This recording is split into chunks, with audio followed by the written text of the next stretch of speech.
పవన్ కళ్యాణ్ నోటి వెంట హైడ్రా ప్రస్తావన రావడం హాట్ టాపిక్ గా మారింది. ఏపీలో హైడ్రా లాంటి బలమైన వ్యవస్థ అవసరమని తాజా వరదలు స్పష్టం చేశాయి. హైదరాబాద్లో అక్రమ కట్టడాల కూల్చివేతలో హైడ్రా చాలా సమర్థవంతంగా పనిచేస్తోంది. చెరువులు, నాలాలు ఆక్రమించుకుని నిర్మాణాలు చేసిన వారి పనిపడుతోంది. దానికి మేధావులు, ప్రజా సంఘాలు, ప్రజల మద్దతు లభిస్తోంది. ఇప్పుడు బెజవాడ మునగడంతో హైడ్రా ప్రస్తావన ఏపీలో ఎక్కువగా వస్తోంది.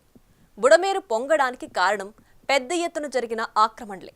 పవన్ కూడా ఆ ఆక్రమణలపై కఠిన చర్యలు తీసుకుంటామని స్పష్టం చేశారు. దీంతో ఏపీలో కూడా కూల్చివేతలు స్టార్ట్ అవుతాయనే టాక్ వినిపిస్తోంది.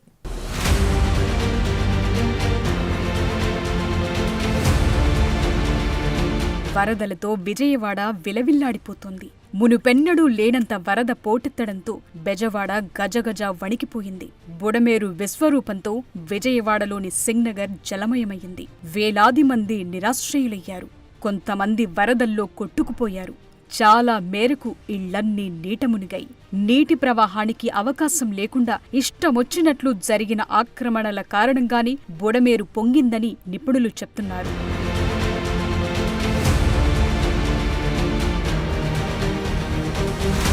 ఇప్పుడు ఆ అక్రమ నిర్మాణాలపై కూటమి ప్రభుత్వం సీరియస్గా ఉంది. హైదరాబాద్లోని హైడ్రా లాంటి వ్యవస్థను ఏపీలో ఏర్పాటు చేసే ఆలోచనలో పడినట్లు కనిపిస్తోంది. ఈ విషయంలో ఉప ముఖ్యమంత్రి పవన్ కళ్యాణ్ తన మనసులో మాటను బయటపెట్టారు. తెలంగాణ సీఎం రేవంత్ రెడ్డి చేస్తోంది కరెక్ట్ అని ఏపీ డిప్యూటీ సీఎం అంటున్నారు. హైదరాబాద్లో చెరువుల మీద నిర్మాణాలు చేపట్టడం చూసి ఆశ్చర్యపోయేవాణ్ణని పేర్కొన్నారు.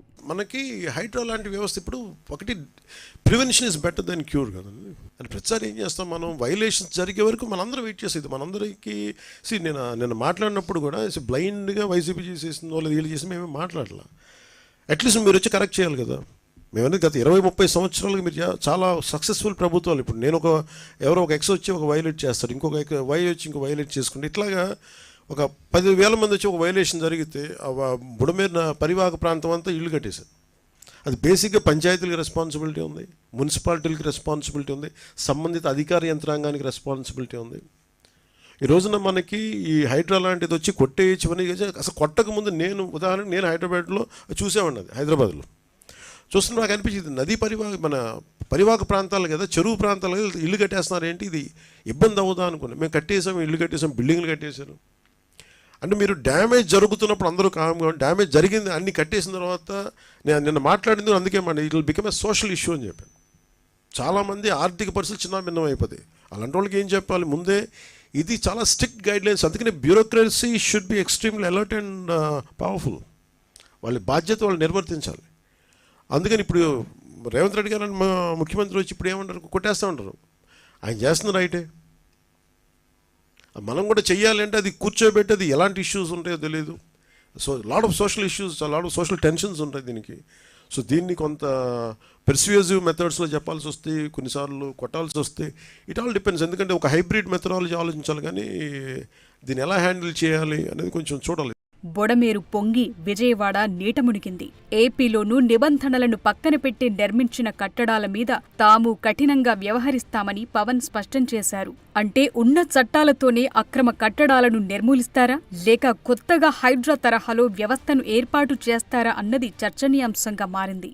ఏదో ఒక 2-3 అంటే మన హైడ్రా లాగా ఒక్కటే మనకి నాకు తెలుసు పనిచేస్తుంది నేను అనుకోవట్లేదు. ఎందుకు కోర్ట్స్కి వెళ్ళినప్పుడు ఎన్ని ఉంటాయి. బట్ ఏ సంథింగ్ ఒక హైడ్రా అనేది ఖచ్చితంగా అలాంటి యాక్షన్ ఖచ్చితంగా ఉండాలి. అది ఒకటి ఖచ్చితంగా ఉండాలి.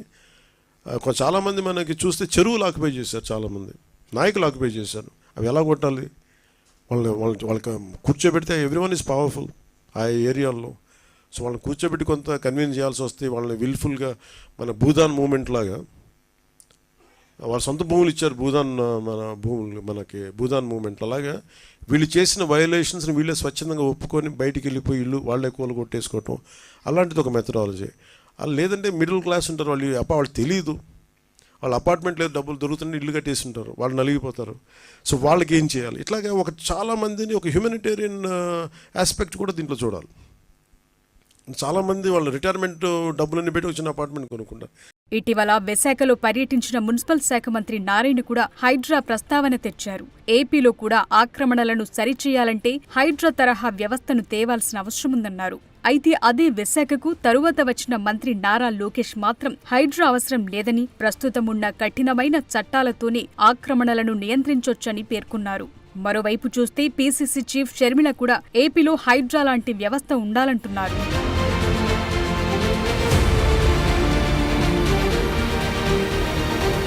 హైడ్రా లాంటి బలమైన వ్యవస్థ ద్వారానే ఆక్రమణల నిర్మూలన, నిరోధం సాధ్యమని నిపుణులంటున్నారు. మున్సిపల్ చట్టాలు ఉన్నా కూడా వాటిలోని లొసుగులను ఆధారంగా చేసుకుని పరిస్థితిని ఇంతదాకా తెచ్చారని, ఒక సమర్థవంతమైన అధికారికి హైడ్రా లాంటి వ్యవస్థ బాధ్యతలు అప్పగిస్తేనే బుడమేరు లాంటి వాగుల పరిరక్షణ సాధ్యమన్న అభిప్రాయం వ్యక్తమవుతోంది.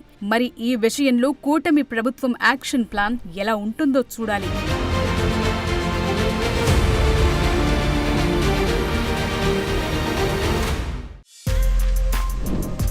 For more videos like this, subscribe Big TV channel.